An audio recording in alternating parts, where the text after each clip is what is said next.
ఏ ప్రభుత్వం అంటే ఒక ప్రజా ప్రభుత్వం, ఒక బాధ్యతాయుతమైనటువంటి ప్రభుత్వం, ఒక పారదర్శకమైనటువంటి పాలన అందించేటువంటి ప్రభుత్వం. ఈరోజు ఏదైతే ఈ యొక్క తెలుగుదేశం పార్టీ కార్యాలయంలో ఏదైతే ప్రజల సమస్యల విజ్ఞప్తులు ఏవైతే ఉన్నాయో వాటిని స్వీకరించినప్పుడు, వాటిని పరిష్కరించేటువంటి ప్రయత్నం చేసినప్పుడు ఏదైతే గత 5 సంవత్సరాల కక్షలు, కేసులు, వేధింపులతో సాగినటువంటి పాలన ఫలితం ఏదైతే ఉందో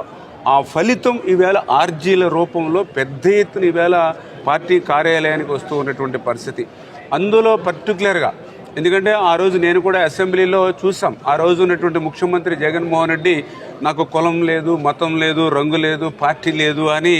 కాకమ్మ కౌరులు ఆ రోజు అసెంబ్లీలో చెప్పాడు. ఈరోజు మాకు వచ్చినటువంటి ఆర్జీలు చూస్తూ ఉంటే గత వైఎస్ఆర్సీపీ ప్రభుత్వానికి ఏదైతే వ్యతిరేకంగా గళమెత్తినటువంటి వాళ్ళు ఎవరైతే ఉన్నారో మరి వాళ్ళకి సంబంధించినటువంటి భూములు ఏవైతే ఉన్నాయో అన్యాయంగా అక్కడ ఉన్నటువంటి ఆ వైఎస్ఆర్సీపీ ఎమ్మెల్యే కానీ వాళ్ళ ప్రజాప్రతినిధులు అక్కడ ఉన్నటువంటి అధికారుల మీద ఒత్తిడి తీసుకొచ్చి ఆ భూముల్ని మరి వాళ్ళకి చెందనివ్వకుండా ఏ రకంగా అయితే అడ్డుకున్నారో అవన్నీ కూడా అంటే కోర్టులకి సైతం వెళ్ళినా కూడా కోర్టులు కూడా వాళ్ళ ల్యాండ్స్ ఏవైతే ఉన్నాయో వాళ్ళకి హ్యాండ్ ఓవర్ చేయమని ఉత్తర్వులు ఇచ్చినా కూడా మరి కోర్టు ఉత్తర్వులు కూడా అమలు చేయనటువంటి విధంగా అంత దుర్మార్గమైన పాలన ఏదైతే గతంలో జరిగిందో దానికి సంబంధించినటువంటి ఆర్జీలు పెద్ద ఎత్తున వస్తున్నటువంటి పరిస్థితి ఈరోజు ఉదయం నుంచి కూడా చూడడం జరిగింది.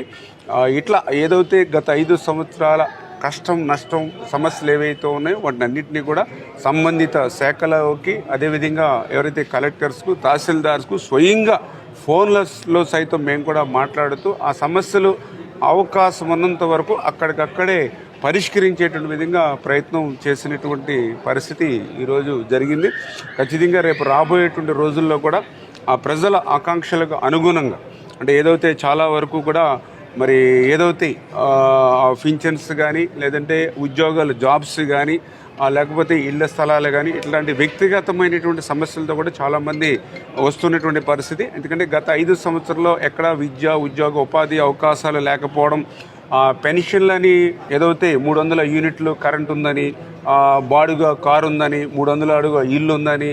ఐటీ రిటర్న్స్ అని ఇట్లాంటి అర్థం లేనిటువంటి నిబంధనలు పెట్టి చాలామందికి పింఛన్లు గత ప్రభుత్వంలో తీసేసినటువంటి పరిస్థితి ఏదైతే ఉందో వాళ్ళు కూడా చాలా ఎక్కువ మంది వచ్చి అర్జీలు పెడుతూ ఉన్నారు. ఖచ్చితంగా ఇవన్నీ కూడా ప్రభుత్వం దృష్టికి తీసుకెళ్ళి త్వరితగతిన మళ్ళీ గత ప్రభుత్వం చేసినటువంటి తప్పిదాలు ఏవైతే ఉన్నాయో వాటినన్నింటినీ కూడా మళ్ళీ కరెక్ట్ చేసి ఆ ప్రజలకి సేవలు అందించేటువంటి విధంగా పాలన చేస్తామని చెప్పి తెలియజేసుకుంటూ ఉన్నాం.